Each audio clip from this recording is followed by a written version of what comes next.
औज़ुबिल्लाहिमिनश्शैतानिर्रजीम बिस्मिल्लाहिर्रहमानिर्रहीम। Dear students, last time आपको example से पहले तक करवाया था और प्रूफ थे गैस इक्वेशन के, वो मैंने आपसे कहा था उनको गो थ्रू हो जाइएगा। आई होप सो कि सभी ने कर लिया होगा, अगर नहीं किया तो कर लीजिएगा, ये आपके लिए बेहतर होगा। बाकी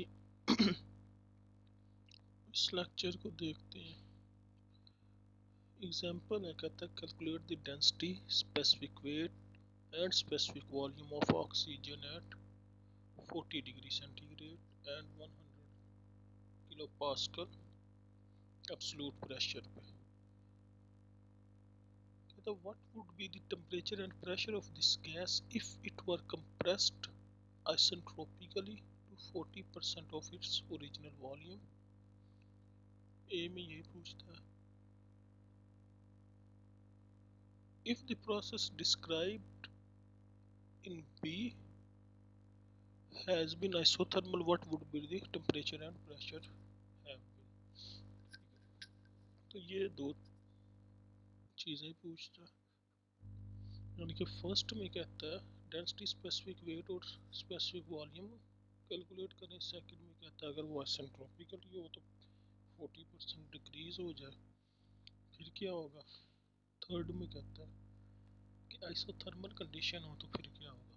गिवन है हमें temperature T is equal to 40 degree centigrade, अगर इसको केल्विन में कन्वर्ट करेंगे तो ये बन जाएगा 313 केल्विन, क्योंकि 273 ऐड करना पड़ता है डिग्री सेंटीग्रेड में, तो वो केल्विन में कन्वर्ट हो जाता है। प्रेशर 100 किलो पास्कल एब्सोल्यूट है, ऑक्सीजन गैस है। रिक्वायर्ड कहता है density, specific weight and specific volume for case A और case B T1 and P1। अगर इसको कंप्रेस्ड कर दिया जाए isentropically to 40% of its original volume.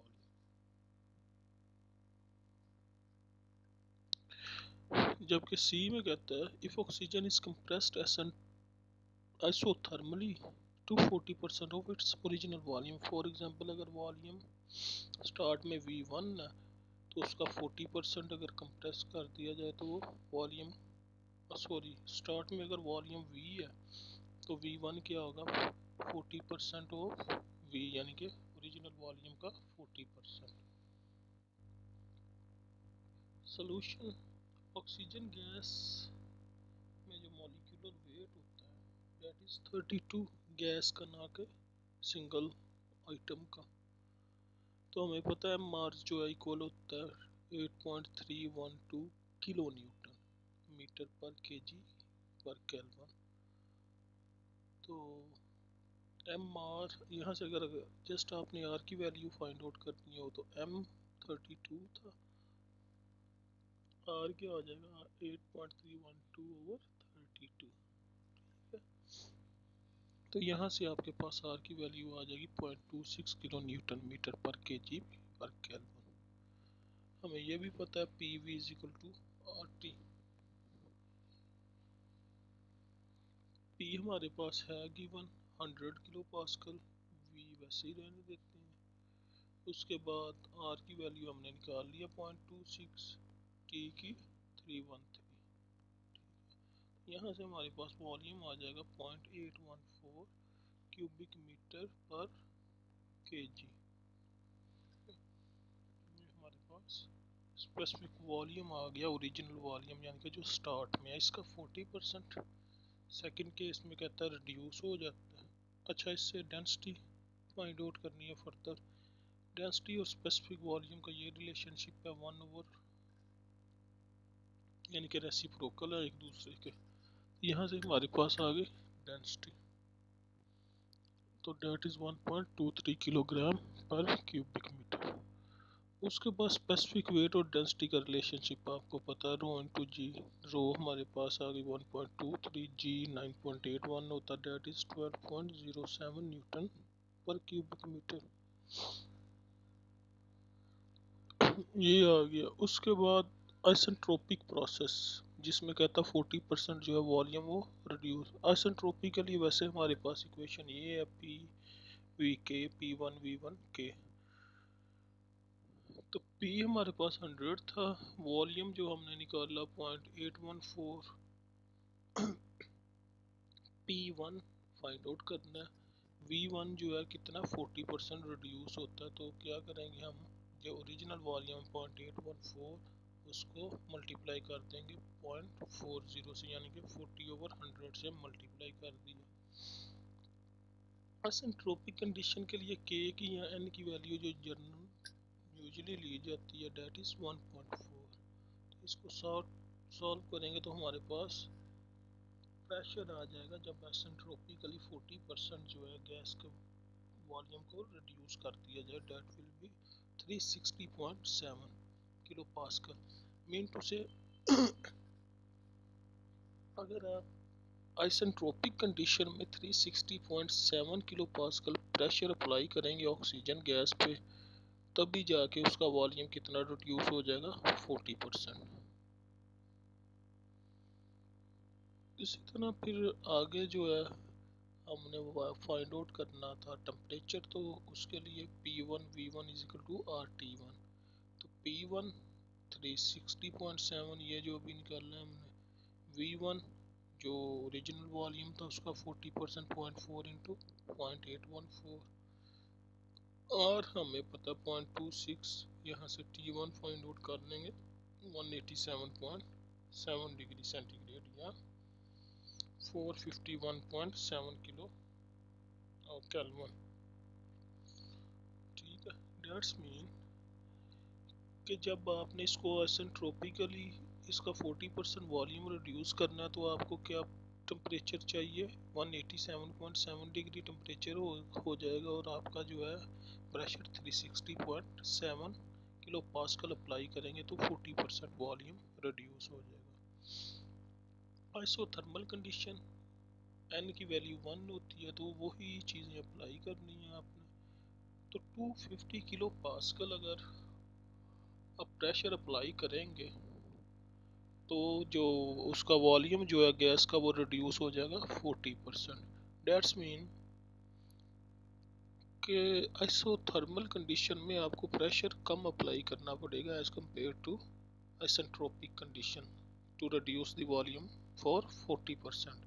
यानी कि 40% अगर आपने एक ऑक्सीजन गैस का वॉल्यूम रिड्यूस करना है, तो आइसोथर्मल कंडीशन में जहाँ पे टेम्परेचर वेरी नहीं करता, आपको प्रेशर कम अप्लाई करना पड़ेगा। जबकि आइसेंट्रोपिक कंडीशन जहाँ टेम्परेचर की वैल्यू वेरी कर सकती है, उस कंडीशन में आपको प्रेशर ज़्यादा अप्लाई करना पड़ेगा।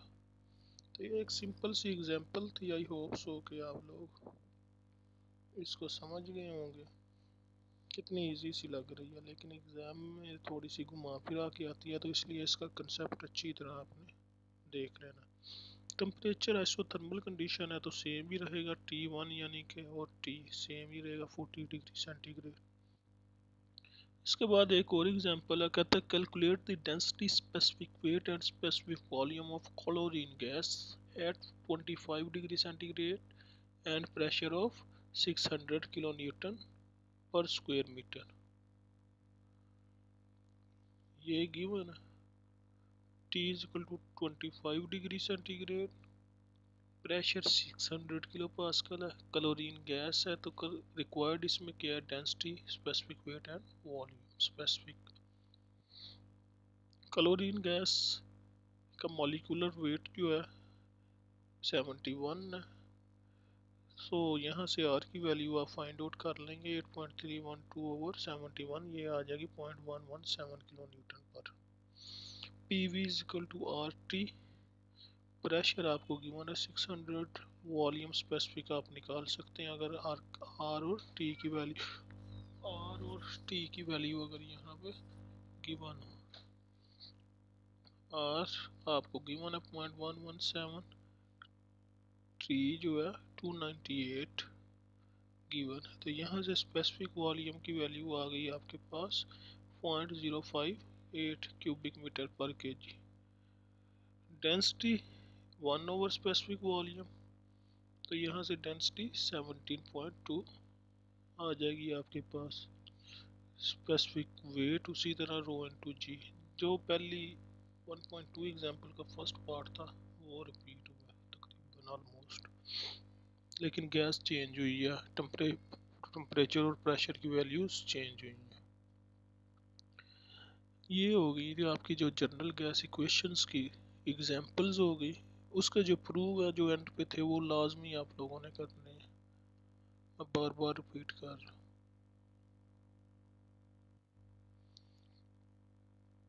उसके बाद डिफरेंसेस आ गए आइडियल फ्लूइड और सॉरी ये एक्चुअली आइडियल और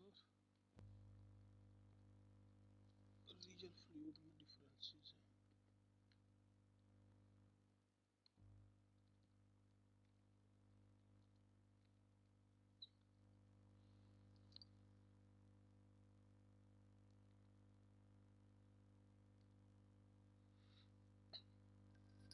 आइडियल और रियल फ्लूइड में डिफरेंसेस, जो आइडियल फ्लूइड है वो इनकम्प्रेसिबल है, जिसमें डेंसिटी जो है कांस्टेंट होती है, मतलब उसको कंप्रेस नहीं किया जा सकता। जबकि रियल में चाहे लिक्विड हो चाहे गैसेस हो, कोई भी फ्लूइड की फॉर्म हो उनको आप कंप्रेस कर सकते हैं। फॉर एग्जांपल बार बार जो मैं रिपीट करता रहा हूँ क्लास में, साउंड वेव्स वाटर में से इसीलिए पास कर सकती हैं कि उनको कोई मीडियम मिलता है। देखने को तो हम कहते हैं वाटर इनकम्प्रेसिबल है, लेकिन एक्चुअली वो कंप्रेसिबल है। उसी वक्त कोई चीज़ उसमें से पास आउट करेगी अगर उसको कोई पैसेज मिलेगा। तो जो वाटर है या कोई भी लिक्विड है उसमें से उसी वक्त साउंड वेव पास करेगी अगर उसमें कोई पैसेज है, कोई स्पेस है। तो आपको पता ही है साउंड वेव पास कर जाती हैं वाटर में से।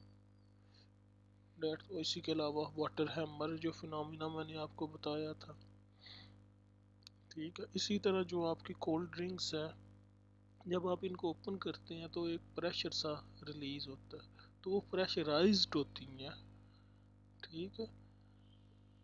डेट्स मीन कि उनको हम कंप्रेस कर सकते हैं, लेकिन इसमें जो कंप्रेसिबिलिटी है मन्यूट सी होती है, नेग्लिजिबल सी होती है, इसलिए हम कंसिडर करते हैं कि एक्चुअली ये कंप्रेसिबल नहीं है, बट रियल में ये कंप्रेसिबल होते हैं।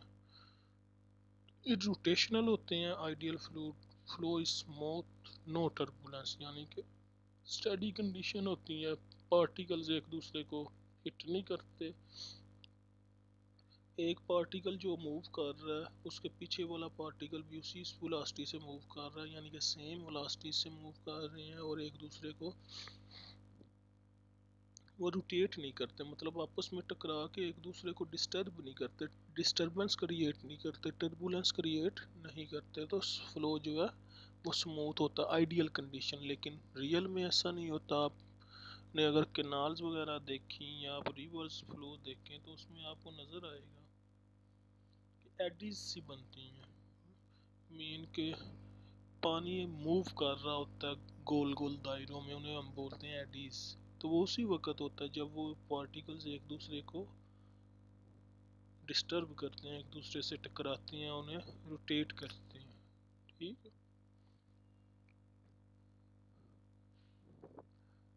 जबकि रियल में वो कहता स्मूथ नहीं होता, जैसे मैंने अभी रिवर्स की या कैनाल्स की एग्जांपल दी। इसके बाद वो कहता है जो आइडियल फ्लूइड होता है ना वो नॉन विस्कस होता है, यानी कि फ्लूइड के अंदर कोई इंटरनल फ्रिक्शन नहीं होती। जो कंटिन्यूटी और बर्नौली इक्वेशन जो डेवलप की गई है इसी आइडियल फ्लूइड के लिए डेवलप की गई, उसमें मॉडिफिकेशन करके हम उनको रियल फ्लूइड के लिए यूज़ कर सकते हैं। जबकि रियल फ्लूइड जो है कहता है वो विस्कस होते हैं, इनकी विस्कोसिटी होती है, इनके पार्टिकल्स जो हैं आपस में इंटरमॉलिक्यूलर फोर्सेस की वजह से बॉन्ड होते हैं और वो एक दूसरे को होल्ड करके रखते हैं। और अगर उनके दरमियान कोई चीज़ पास आउट करने की ट्राई करे तो उसको वो रेजिस्ट करते हैं, ठीक है।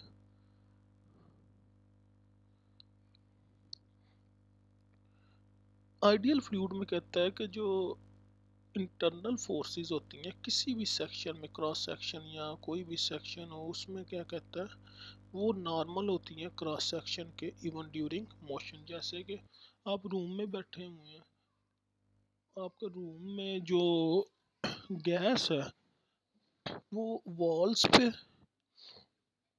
चारों दीवारों पे, रूफ पे और आपके फ्लोर पे वो 90 डिग्री पे फोर्स अप्लाई करेंगी। उसके कहने का मतलब ये है कि अगर आइडियल फ्लूइड हो ना, तो आपकी वॉल्स, आपके रूफ, आपके फ्लोर, जहाँ जहाँ भी वो गैस फोर्स अप्लाई करेगी वो नॉर्मल अप्लाई करेगी। मतलब नॉर्मल मीन 90 डिग्री पे अप्लाई करेगी। ठीक है, अगर फ्लूइड या वो जो गैस है वो आइडियल है।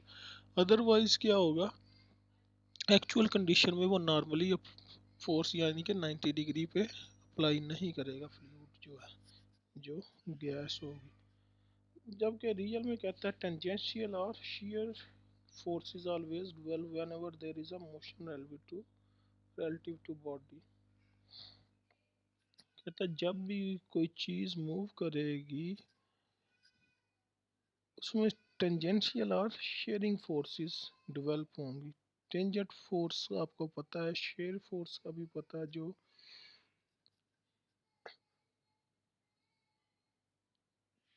तो ये बेसिक डिफरेंसेस हैं आइडियल और रियल फ्लूइड्स में। उसके बाद आपका topic viscosity. It is one of the most important topic of your chapter number 1। Viscosity होता क्या है actually? Viscosity is resistance to any deformation. For example, एक गिलास है, उसके अंदर आपने वाटर रखा है, ठीक है। उस वाटर में अगर आप फिंगर डिप करेंगे, फिंगर डिप करने की ट्राई करेंगे, तो वो वाटर के मॉलिक्यूल्स जो हैं वो रेजिस्ट करने की ट्राई करेंगे, आपकी फिंगर को वाटर में इंसर्ट होने से वो रोकेंगे।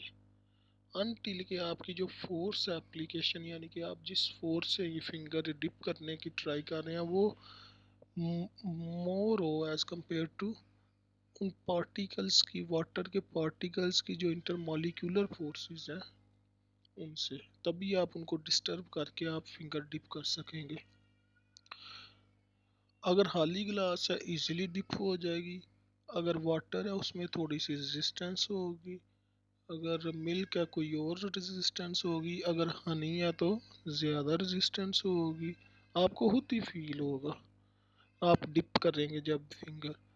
इसी तरह केचप है तो और रेजिस्टेंस होगी। तो डिफरेंट पार्टिकल्स जो हैं, डिफरेंट जो फ्लूइड लिक्विड्स जो हैं वो डिफरेंट रेजिस्टिविटी फोर्सेस रखते हैं। तो एक्चुअली विस्कोसिटी है क्या? रेजिस्टेंस टू shear और एंगुलर डिफॉर्मेशन। मतलब वाटर एक गिलास में है, वो एक स्मूथ हालत में है, आपने क्या किया, उसको डिस्टर्ब करने की ट्राई की, डिफॉर्म उसकी जो शेप है उसको डिफॉर्म करने की ट्राई की, तो वो जो रेजिस्टेंस क्रिएट करेगा उस डिफॉर्मेशन की रोकने के लिए, उसको हम बोलते हैं विस्कोसिटी। तो एक्चुअली विस्कोसिटी है क्या? It is resistance to any deformation, angular deformation हो जाए या वो shear डिफॉर्मेशन हो जाए। इसी तरह कहता है वो motor oil for example has high viscosity and resistance to shear, is cohesive and feels sticky whereas gasoline has low viscosity। वही कि आप जब उसमें फिंगर डिप करने की ट्राई करेंगे तो वो ज़्यादा रेजिस्ट करेगा एज़ कम्पेयर टू गैसोलीन। इसके अलावा वो आपके पार्टिकल्स जो आपकी फिंगर के साथ स्टिक कर जाएंगे, कोहियन अडहेशन फोर्सेस जो है वो अप्लाई होंगे।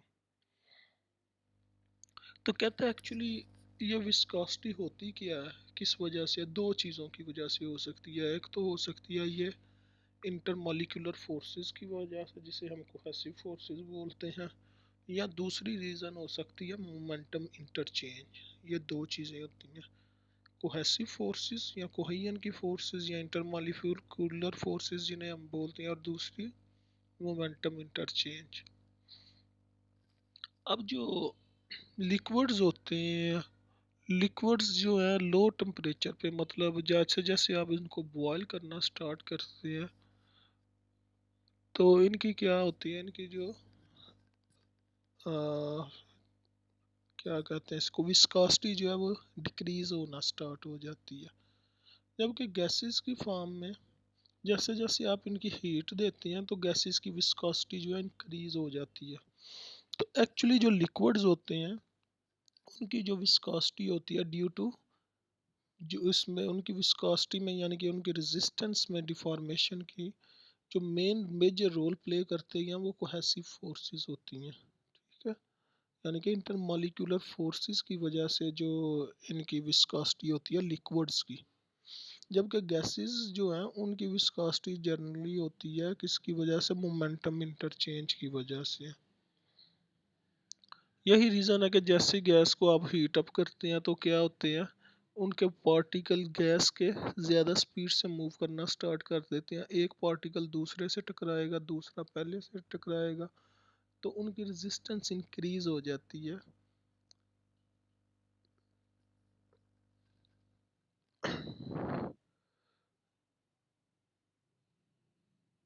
ये फिगर है एक दिखाई गई, इसमें जैसे जैसे टेम्परेचर इंक्रीज होता है लिक्विड की विस्कोसिटी डिक्रीज हो रही है, जबकि गैसेस की विस्कोसिटी क्या हो रही है, इंक्रीज हो रही है। तो लिक्विड्स में मेजर जो रोल प्ले करता है रेजिस्टिविटी का, वो प्ले करती हैं इंटरमॉलिक्यूलर फोर्सेस। तो जैसे जैसे आप टेम्परेचर इंक्रीज करते हैं इंटरमॉलिक्यूलर फोर्सेस वीक होना स्टार्ट हो जाती हैं। लिक्विड के केस में वो वीक होती हैं, वीक होने के बाद क्या होगा, इंटरमॉलिक्यूलर फोर्सेस ना होने के बराबर हो जाती हैं। इसी वजह से वो फेस चेंज हो जाता है, वो लिक्विड फेस से किस में चला जाता है, वेपर फेस में चला जाता है, फिर वेपर से फर्दर गैस फेस में चला जाता है। वो इसी वजह से चले जाते हैं कि उनके इंटरमॉलिक्यूलर फोर्सेस वीक हो जाती हैं। जबकि जैसे ही वो गैस फेस में जाता है तो गैस में जैसे ही आप टेम्परेचर इंक्रीज करते हैं तो स्टार्ट में तो गैस है फॉर एग्जांपल, ये एक्चुअली जो विंड ब्लोइंग होती है ये किस वजह से होती है, प्रेशर एक जगह से दूसरी जगह जो है, अगर प्रेशर कम हो तो एयर जो है फ्लो करती है। खास तौर पे अगर आप समर में देखें तो ज़्यादा विंड ब्लोइंग होती है, मतलब कि ज़्यादा हवा चलती है समर में। उसकी रीज़न क्या, टेम्परेचर हाई होता है, एक जगह प्रेशर कम हुआ, हवा दूसरी जगह से पहली उस तरफ मूव करेगी ज़्यादा स्पीड के साथ। जब स्पीड के साथ मूव करती है एयर तो क्या होता है, उसकी रेजिस्टेंस इंक्रीज हो जाती है, मोमेंटम जो है इंटरचेंज होता है। इसी वजह से जब हवा विंड जो है स्पीड के साथ मूव कर रही होती है तो उस वक़्त आपके लिए उसमें स्टे करना डिफ़िकल्ट हो जाता है। तो मोमेंटम इंटरचेंज किस वजह से होगा, टेम्परेचर इंक्रीज होने की वजह से। टेम्परेचर इंक्रीज होगा तो गैसेस की रेजिस्टेंस इंक्रीज हो जाएगी। ठीक है, ये सारा कुछ यही कुछ लिखा हुआ है इसमें। ये डिफरेंट टेम्परेचर्स पे डिफरेंट फ्लूइड्स की विस्कोसिटी है, कईयों की इंक्रीज हो रही है, कईयों की डिक्रीज हो रही है। इसमें जो गैसेस होंगी उनकी with increase in temperature increase हो रही है। ठीक है, ये देखें मीथेन गैस है, हाइड्रोजन गैस है, एयर है। ठीक, तो बेसिकली विस्कोसिटी किस वजह से होती है, दो वजह से हो सकती है, एक इंटरमॉलिक्यूलर फोर्सेस, दूसरा मोमेंटम इंटरचेंज। इंटरमॉलिक्यूलर फोर्सेस मतलब कोहेसिव फोर्सेस, तो ये ज़्यादा मेजर रोल प्ले करती हैं इन केस ऑफ लिक्विड्स। जबकि जो गैसेस है उसमें जो मेजर रोल प्ले करती है रेजिस्टेंस का, वो करता है मोमेंटम इंटरचेंज। ठीक है, ये याद रखनी है आपने बेसिक चीज़ें। अच्छा, विस्कोसिटी में आगे फर्दर वो कहता है कि विस्कोसिटी को अगर आपने देखना हो, विस्कोसिटी का एक्शन के जो है पार्टिकल्स उनके दरमियान इंटरमॉलिक्यूलर फोर्सेस को ऑब्जर्व करना हो, तो आप अगर गिलास में हनी लेके उसको अगर ज़मीन पे फेंकेंगे तो आपको नज़र आएगा कि उसकी जो लोअर लेयर है वो स्टिक हो जाएगी उसी पॉइंट पे जहाँ पे आपने फेंका, और उसके बाद जो उसकी अपर लेयर्स हैं वो आगे की तरफ मूव करेंगी। जो मोस्ट अपर लेयर होगी वो सबसे दूर तक जाएगी अगर आप उसको अंडेल लेंगे ज़मीन के ऊपर। ये अगर ऑब्ज़र्व करना हो तो घर में थोड़ा सा अगर आप केचप या हनी वगैरह ज़मीन पे अंडेलने की ट्राई कीजिएगा तो आपको काफ़ी ज़्यादा रेजिस्टेंस का सामना करना पड़ेगा आपकी वालदा की तरफ से, आपकी मदर की तरफ से ख़ास तौर पे। लेकिन उससे आपको एक चीज़ का अंदाज़ा हो जाएगा, जो अपर लेयर होगी वो ज़्यादा दूर तक जाएगी जबकि लोअर लेयर है उसी जगह पे स्टिक हो जाएगी जहाँ पे आपने उसको अंडेला। तो विस्कासिटी को शो करने के लिए ये वही चीज़ वेलोसिटी प्रोफाइल शो की गई है कि कहता है दो प्लेट्स लें, ये नीचे वाली जो प्लेट है ये साकन है, मतलब स्टिल है, इट इज़ नॉट मूविंग, जबकि ऊपर वाली जो है वो मूव कर रही है एक फोर्स के साथ। इसके अंदर एक फ्लूइड है, जिस फोर्स के साथ ये मूव करेगी तो उसी से वेलोसिटी से ये ऊपर वाली प्लेट रोटेट करेगी। जिस वेलोसिटी से ये ऊपर वाली प्लेट रोटेट करेगी इसके साथ जो पार्टिकल्स होंगे वो भी उसी वेलोसिटी के साथ रोटेट करेंगे। उसके नीचे वाला जो पार्टिकल होगा उसकी रोटेशन कम हो, उसकी वेलोसिटी कम होगी एज कंपेयर टू उस टॉप वाले से, उससे नीचे वाले की उससे कम होगी, उससे नीचे वाले से उसकी कम होगी, और एंड वाला जो होगा उसकी जो साकन प्लेट के साथ अटैच होगा उसकी ना होने के बराबर होगी। तो ये एक कॉमन सी बात है। अगर आप कोई भी लिक्विड लें, वो किसी बर्तन में पड़ा हुआ है और आप उसको मूव shear फोर्स उस पर अप्लाई करें, जैसे कि ये shear फोर्स अप्लाई हो रही है, तो जो इसके साथ वाले पार्टिकल होंगे वो ज़्यादा वेलोसिटी से मूव करेंगे, उससे नीचे वाले उनकी वेलोसिटी कम होगी। ऊपर वाला उसके नीचे वाला जो है ये वाला पार्टिकल इसको मूव करने की ट्राई करेगा, ये वाला नीचे वाले को मूव करने की तरह ट्राई करेगा, ये वाला नीचे उससे नीचे वाले को, ये वाला उससे नीचे वाले को। तो जैसे जैसे ये नीचे आते जाएंगे इनकी फोर्स मूवमेंट जो है वेलोसिटी की वो कम होती जाएगी। उसकी अगर आपने एग्जांपल ऑब्जर्व करनी हो तो आप जैसे दोस्त हैं, अगर एक फोर्स एक बंदे पे अप्लाई हो तो दूसरे जो है वो, for example wait a moment, wait a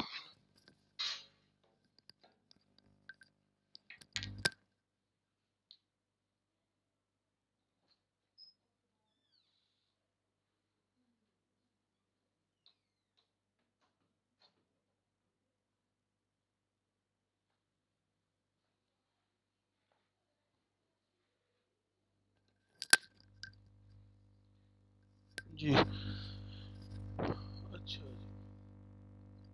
जी, तो हम बात कर रहे थे, ये कॉमन ऑब्जर्व भी कर सकते हैं आप लोग कि जो फोर्स है उसकी इंटेंसिटी कम होती जाती है जैसे जैसे फोर्स से कोई चीज़ दूर जाती जाती है, या वेलोसिटी जो है जो जिस चीज़ पे आप फोर्स अप्लाई कर रहे हैं। हाँ, जो अभी मैंने हनी की एग्जांपल दी बेस्ट एग्जांपल है कि जो टॉप पे होगा, जो टॉप लेयर होगी वो ज़्यादा दूर तक जाएगी, जबकि जो बॉटम लेयर होगी जो स्टिक करेगी सरफेस के साथ वो उसी जगह पे रह जाएगी। अगर इसकी ये जो वेलोसिटी प्रोफाइल है इसको अगर आपने एक्चुअल कंडीशन में या रियल में देखना है तो आपको एक्सपेरिमेंट करना पड़ेगा। आप हनी को या केचप को अगर ज़मीन पे अंडेलेंगे तो जो फर्स्ट टच करेगी ज़मीन के साथ, क्योंकि ज़मीन सॉकन है तो वो उसी जगह पे रह जाएगी, जबकि उससे ऊपर वाली जो लेयर होगी वो ज़रा दूर तक जाएगी, उससे ऊपर वाली उससे दूर उस तक। तो ये वेलोसिटी प्रोफाइल बनाई गई। दोनों प्लेट्स के दरमियान जो डिस्टेंस है वर्टिकल, डेट इज़ वाई, जिस वेलोसिटी से वो मूव करेगी टॉप वाली प्लेट उसको यू कह दी। जो फोर्स अप्लाई की जा रही है डेट इज एफ। तो यही कह रहा है consider the classic case of two parallel plates sufficiently large that we can neglect edge conditions. A small distance y apart with fluid filling the space between. The lower plate जो नीचे वाली कह रहा है वो स्टेशनरी है, उस पे जो ऊपर वाली है वो मूव कर रही है with a velocity u due to a force F corresponding to some area A of the moving plate। और एरिया भी होगा। तो जो तो कहता है at boundaries particles of fluid adhere to the walls and so their velocities are zero relative to the valve, यानी कि नीचे वाली वॉल की बात कर रहा है। This is so called no slip condition occurs with all viscous। अच्छा, इसी को अगर मद्देनजर रखा जाए तो वो कहता है जो टॉप वाली लेयर है या इसकी जो मूवमेंट है, जो फोर्स आपने अप्लाई की वो डायरेक्टली प्रोपोर्शनल होगी उस एरिया पे जिस पे आप फोर्स अप्लाई कर रहे हैं और उसकी वेलोसिटी के, जिस वेलोसिटी से वो मूव करेगा, जबकि इन्वर्सली प्रोपोर्शनल होगी डिस्टेंस के। यानी कि जितना डिस्टेंस दूर दूर जाते जाएंगे आप उतना पार्टिकल पे फोर्स की इंटेंसिटी कम होती जाएगी। जो टॉप पे पार्टिकल होगा, जब प्लेट पे फोर्स अप्लाई की गई तो जो इसके साथ पार्टिकल होगा वो ज़्यादा वेलोसिटी के साथ, स्पीड के साथ मूव करेगा और एरिया ज़्यादा कवर करेगा। जबकि जैसे जैसे हम दूर जाते जाएंगे फोर्स की इंटेंसिटी पार्टिकल्स पे कम होती जाएगी। तो यही उसने एक्सप्लेन किया हुआ था। फोर्स जो है डायरेक्टली प्रोपोर्शनल है एरिया के और वेलोसिटी के, जबकि इन्वर्सली प्रोपोर्शनल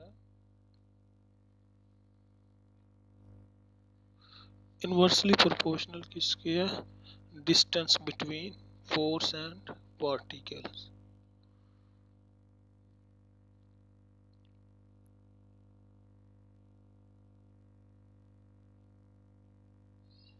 ठीक है, तो एक्चुअली आप इसको कह लें प्रेशर। प्रेशर क्या होता है, फोर्स पर यूनिट एरिया। तो एफ ओवर ए आ जाएगा इस तरफ, तो ये किसके इक्वल होगा, वेलोसिटी ओवर डिस्टेंस के। तो ए दूसरी तरफ चला गया तो ये हमारे पास इक्वेशन इस फॉर्म में आ गई। इसको अगर आप मज़ीद सिंप्लीफाई करें तो tau is equal to force over area, यानी कि शेयर स्ट्रेस जो आपने अप्लाई की, शेयर फोर्स, इसको प्रोपोर्शनैलिटी के सिंबल को ख़त्म करने के लिए आपको एक कांस्टेंट अप्लाई करना पड़ेगा जिसे हम म्यू कह देते हैं, और यू उसी तरह, वाई उसी तरह। तो ये अगर होल बॉडी की बात करें, अगर जस्ट हम दो एक छोटी सी लेयर की बात करें तो ये डी यू हो जाएगी वेलोसिटी, और डिस्टेंस पार्टिकल का डी वाई हो जाएगा। इस इक्वेशन को बोलते हैं हम न्यूटन इक्वेशन ऑफ विस्कोसिटी, जो कि न्यूटन ने डेवलप की थी बिटवीन 1642 टू 1727। इस इक्वेशन को अगर मज़ीद सिंप्लीफाई करेंगे हम तो ये आ जाएगी आपके म्यू इज इक्वल टू हो जाएगा tau over D U over D Y. तो इस म्यू को हम बोलते हैं absolute viscosity, coefficient of viscosity और डायनामिक विस्कोसिटी, और सिंपली हम इसको विस्कोसिटी बोल देते हैं। इसके यूनिट्स क्या होंगे, force per area over D U over D Y. इसके यूनिट्स देखते हैं आगे। तो इसके यूनिट्स होंगे, फोर्स पर यूनिट एरिया था इसलिए न्यूटन पर स्क्वायर मीटर आ गए।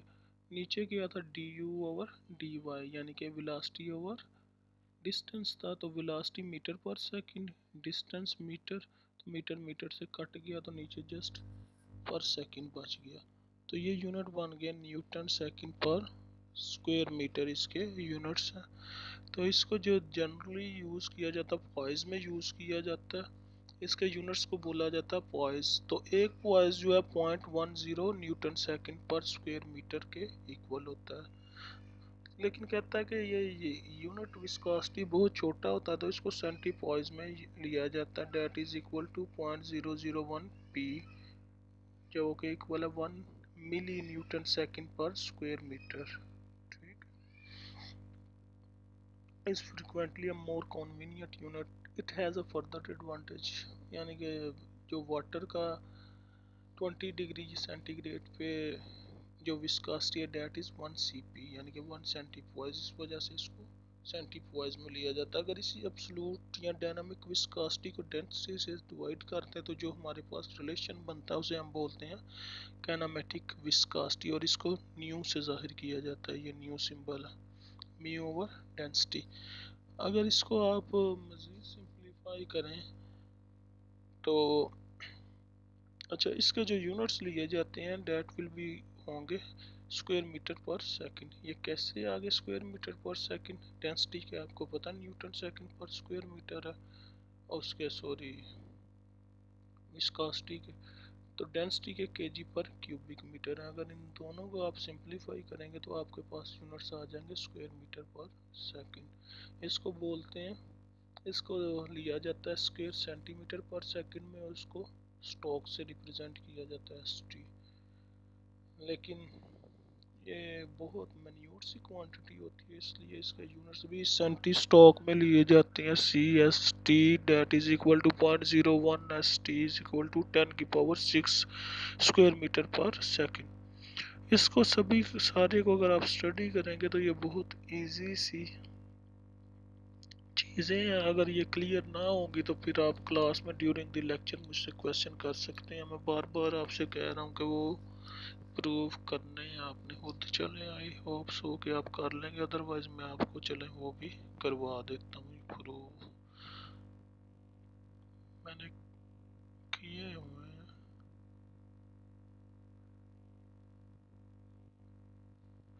एग्जाम्पल जो हो गई थी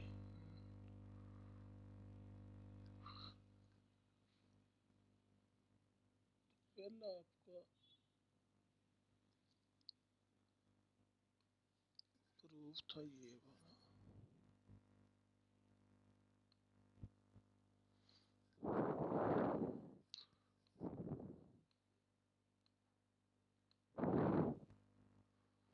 पहला ये प्रूफ था, ये मैं आज आपको करवा देता हूँ। दूसरा आप लोगों ने खुद करना। T2 over T1 is equal to V1 over V2 N minus 1। General gas equation में पता है P1 V1 is equal to RT1, इसी तरह P2 V2 is equal to RT2 होगी। हमें यह भी पता है P1 V1 is N is equal to P2 V2 power N। तो इससे हम इस इक्वेशन से निकाल सकते हैं P1 over P2 is equal to V2 over V1 N।